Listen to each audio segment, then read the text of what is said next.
Nindot kayo ang pagpasidaan ni Kristo kay inikatapos sa kalibutan nga mao'y gihisgutan diri sa atong unang pagbasa. Ang gusto des Ginoo nga relax ra gyud ta.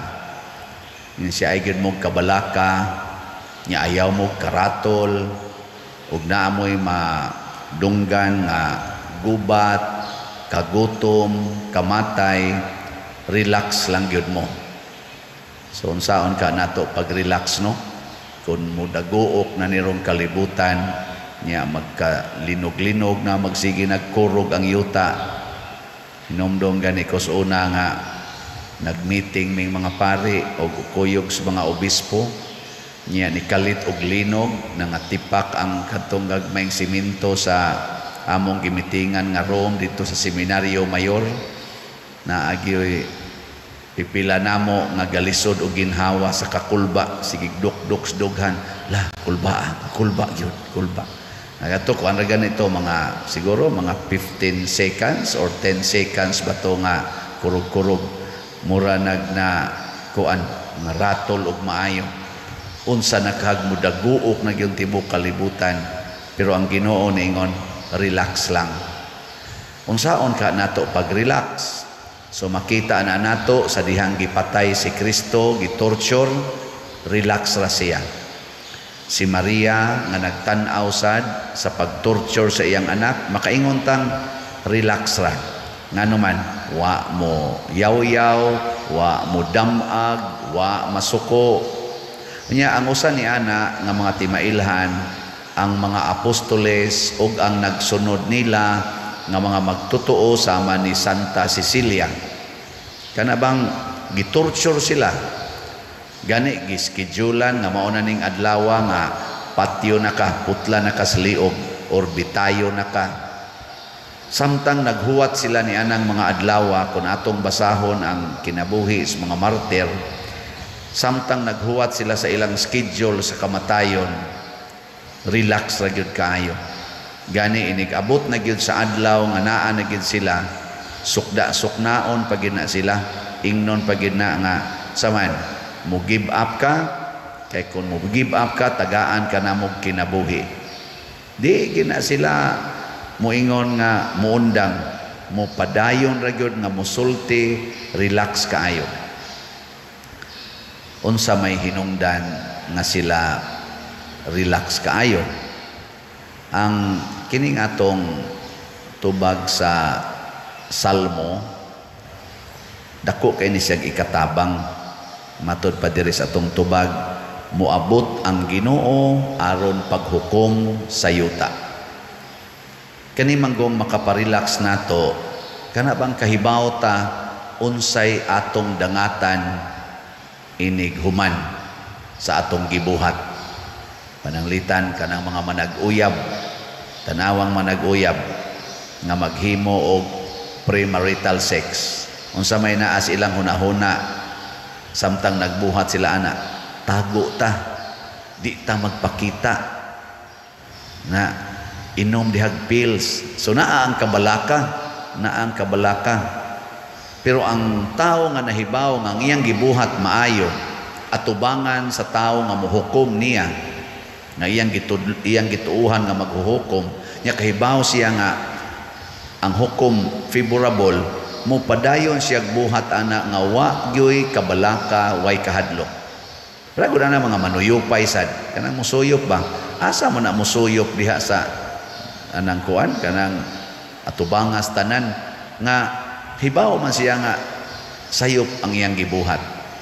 In short, nganong na-relax ang mga martir sunod ni Kristo, kay ang ilang gibuhat dili sala. Kana gyung magbuhat ta unsay matarong, relax kay ta. Magbuhat ganitag sala, kanang pagsupak-supak sa balaod, pagsupak-supak sa kabubutos Ginoo, naa gyud tay karatol.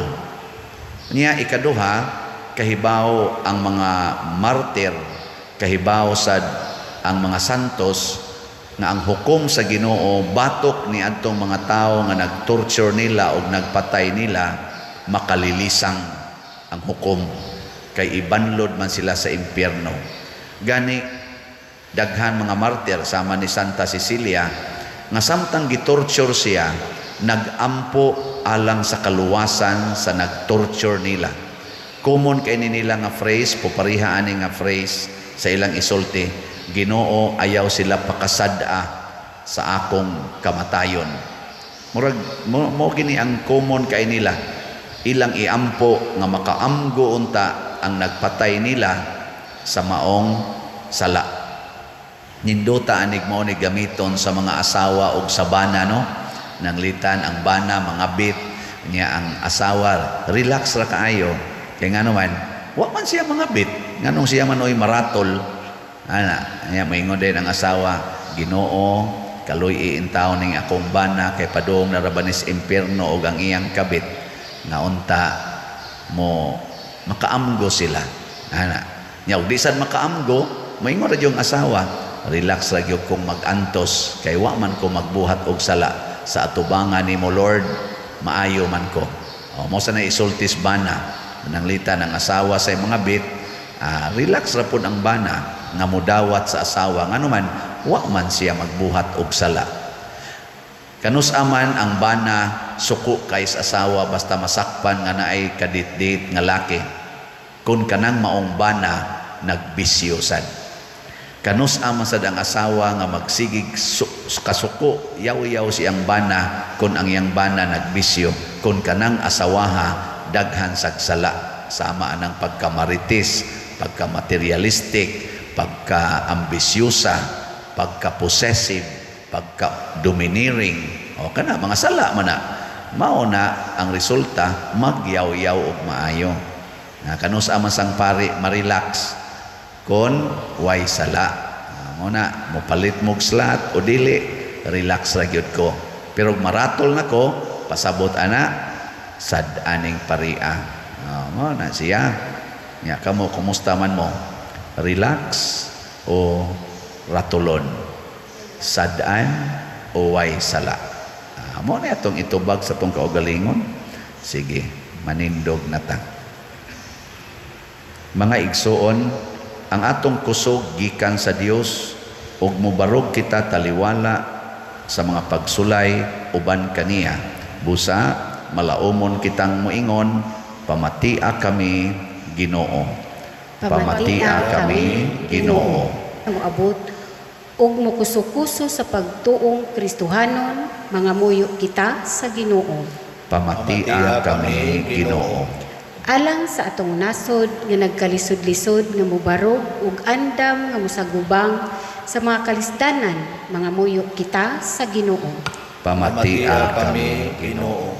Alang sa mga taong buot moguba sa pagtuong Kristohanon, nga malamdagan na sa Espiritu Santo ug makabig ngadto sa pagtuo, mga muyo kita sa Ginoo.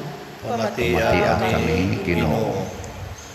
Alang sa mga mipili sa relihiyosong kinabuhi nga magmatinumanon sa mga saad ngadto sa Dios, nga magpuyo sa kakabos, kaputli ug kamasinugtanon, mga muyo kita sa Ginoo.